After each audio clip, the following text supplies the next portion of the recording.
The lesson today is about abstract art, and it's for kids probably from about 4 to 5 years old, all the way up to maybe 7 or 8 years old. If you're older and you want to try it, perfectly fine. You'll have a good time too, and you can add extra details. And if you have a younger brother or sister who wants to try it, they can make abstract art as well. A little bit about me. I was an art teacher at elementary level for a long time. I taught kids from kindergarten all the way up through 5th grade for many years.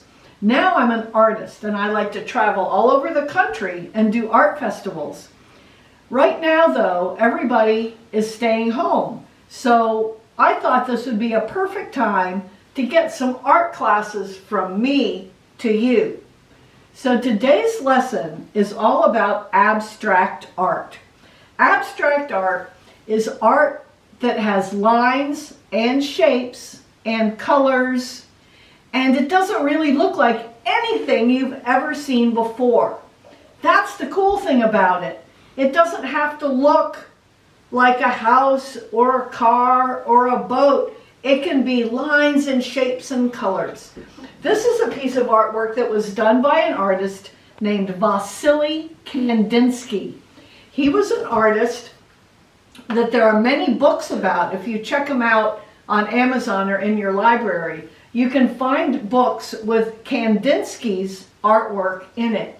And it's super cool because many of the things that he did were only about lines and shapes and colors.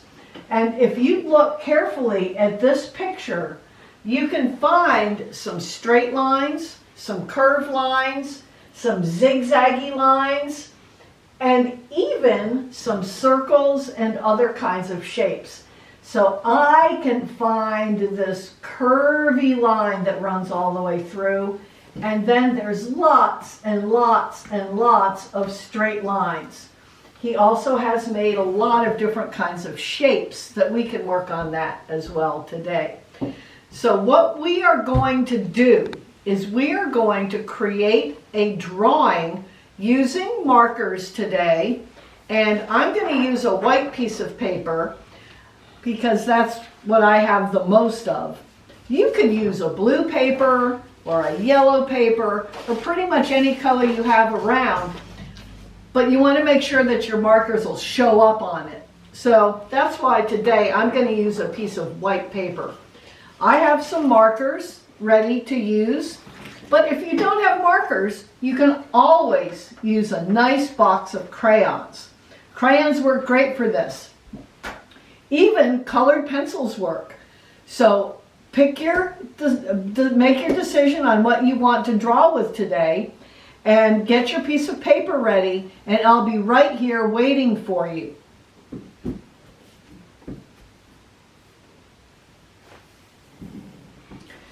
So what we're going to do is I'm going to start out, I'm going to choose a color, and I think I'm going to pick this purpley pink color, kind of a lavender, bright magenta kind of color. Boop, pop the top off, and I'm going to start on my picture, and I'm going to make 2 straight lines. A straight line is a line that doesn't have any bends in it. A straight line goes from one point to another in the shortest direction. If you let this go, you can come up with all kinds of wibbly wobbly lines.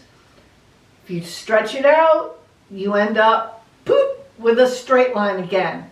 Let it go and it turns into like a smile. Or it can be super wiggly wobbly. So that's a straight line and a curvy line. So on your paper, we're going to make 2 straight lines.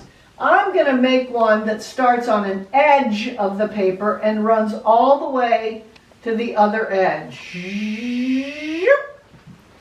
So you make your first straight line. While you're making your line, I'm going to tell you a little bit about how I want you to finish these papers. You can color them in. You can put stripes or polka dots or any kind of shapes inside the spaces that we make. Here's my next line. I'm going to start on the edge again and do another long straight line all the way from one edge all the way to the other. And something just happened that I didn't even know would happen. My first line is a thick line because I used the side of the marker. The second line I drew is a thin line because I used the point. So you can do that too. If your marker has a flat side and a pointy side, if you lay it down, you can make it a little bit thicker. That's pretty cool, huh? So watch. Next, we're going to make a curved line. I don't want you to do one that's all squiggly, scrabbly, all over the place. I want you to control your arm when you're doing it. Instead of just wiggle, la, la, la, la, la, which is fine for some art, but for what we're going to do today, we're going to make a line that bends and twists, kind of like a roller coaster does. Not super fast, but one that you control with your arm. So let's find where we want to make it. I'm going to put mine kind of in this big empty space up here. I'm going to start on the edge, and I'm going to go up and start swinging down, come back up, and I'm going to go way down to the bottom of the page. So I have like a roller coaster red line on my paper. Go ahead and make your wavy or curved line on your paper and see how it looks. After we do that, we're going to make a shape. I'm going to pick a circle this time, and I'm going to make my circle touch one of my lines, any line that you want. I'm going to pick a new color, and I'm going to have my circle. Let me pick a color that'll show better from that. Let's pick this greenish blue color. And I'm going to put a circle right over the top of that one straight line.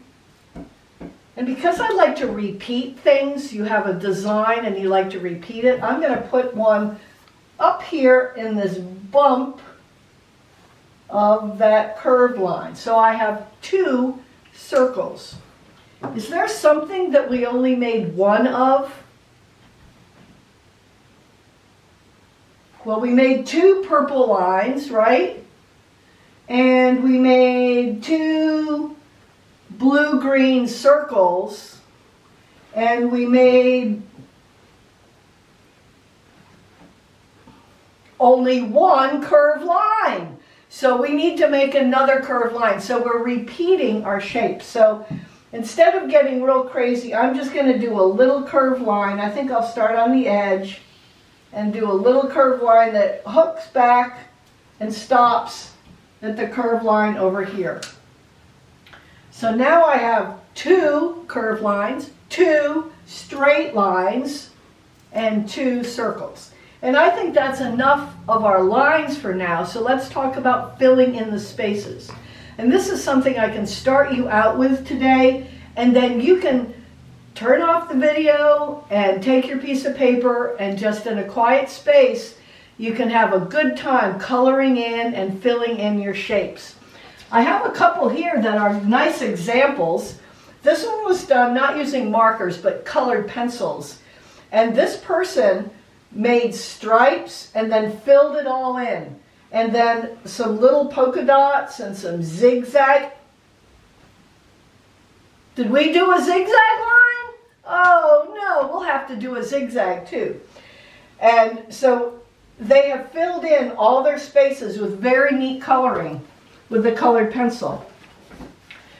These two were made with markers, very pointy, fine point markers. And you can see from them that they have all kinds of different filling in situations here. We have some polka dotty circles and stripes and squiggles. I'll show you how to do a few of those as well. Let's do one zigzag line, a little short zigzag line. I'm going to go from one piece of my curved line. I'm going to go zig, zag, zig, zag. What does that look like? Well, it kind of looks like mountains. And because zigzag lines are super sharp points, they also look like dragon's teeth. Zig, zag, zig, zag. So since we're making two of everything, let's do another zigzag. I don't want to zigzag it all the way across my paper. It would be hard to find space to color in. So I'm going to do another little zigzag that's just going to sit right up here on the top. Zig, zag, zig, zag, zig, zag, zig. I don't know what it looks like. I just made a shape. So now we'll start talking about filling it in. I'm going to start out with any one of the colors you've used, or a new color if you want, and I'm going to make some stripes. To do the stripes, I'm going to do a lot of straight lines, one next to the other. A stripe is a line that does not touch the first or the line right before it. It's like a striped shirt when you have a lot of lines that come across each other, but they never touch. The fancy word for that is a parallel line. So you're going to fill in a space with a parallel line. So then I'm going to make another space. I'm going to change colors and make another space with stripes. 1, 2, 3, 4 stripes in that circle. And then you can start figuring out how you want to fill in your spaces. If you want to color in a whole space, one thing to do is start and trace along where you're going to color and follow the line. And then when you color in near the center, I've got to scoot down here a little bit. When you color in near the center, you can go a little bit faster. But when you go near the edge, you want to go slowly so that when you're filling it in, you fill it in carefully and you don't add extra lines everywhere. Sometimes the extra lines are fine and we have fun doing that too. But right now for this project, we want to try to stay inside our new shapes that we made. So I'm going to go faster and faster because I'm not right near these lines. So I want to color right off the edge of the paper. You might want a piece of newspaper underneath you. So here we go. My marker's getting a little bit dried up, so it's giving a little bit of, you can kind of see through it. But you can finish your paper using little circles all over. You can fill in with circles or polka dots if you want to do some polka dots. Just don't smash the marker. If you smash the marker, you're not going to be able to make pointy lines and fat lines. It's going to all be the same. So if you're going to make little dots, only touch gently and fill in little dots. That may be hard to see because I'm making teeny tiny little dots, just like a pinhead. So there we go. So you can finish filling your space in all different colors. You can leave some of it white. You don't have to fill the whole thing in. Fill in some. Fill in part, but you don't have to color the whole thing. It makes a really cool piece of abstract art. Abstract art is what we talked about today with Vasily Kandinsky's artwork and the artwork of other kids, and now yours. I will be back another day. Always remember, make time for art time.